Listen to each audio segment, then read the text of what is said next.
You're listening to the audio production of The Wounded Spirit by Frank Peretti, published by Thomas Nelson and read by Jeremy Childs. To Mom and Dad, whose love and encouragement never wavered, and to John, who stood on the wall. Boys' Hell. Chapter 1. A separate room had been prepared for the boys. It was cold and impersonal, like a prison. The echoing concrete walls had been painted dirty beige, then marred and chipped over the years, then painted again. The walls were bare except for posted rules, warnings, and advisories, and the only windows were high against the ceiling, caged behind iron grillwork, thickly wrapped in paint, rust, and more paint. The air was dank, tainted with the odors of steam, sweat, and skin.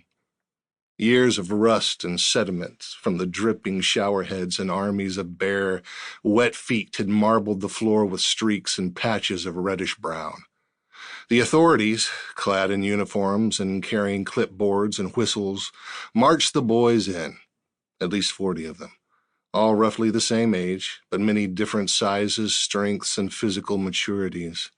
The dates of their births, the locations of their homes, and the simple luck of the draw had brought them here, and much like cattle earmarked for shipment, they had no voice in the matter. The paperwork was in. This room would be a part of their lives for the next 4 years.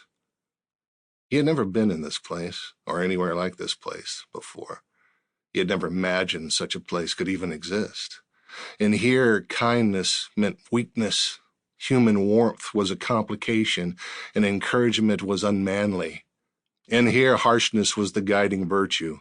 Harshness, cruelty, and the blunt, relentless confirmation of every doubt he'd ever carried about himself. Mr. M., a fearsome authority figure with a permanent scowl and a voice that yelled, only yelled, ordered them to strip down.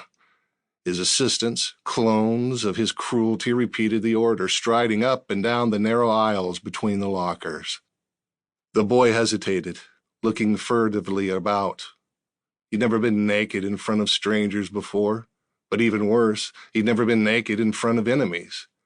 It took only one class hour for the others to select him, to label him, and to put him in his place. He was now officially the smallest one, the scared one, the weakling, the one without friends.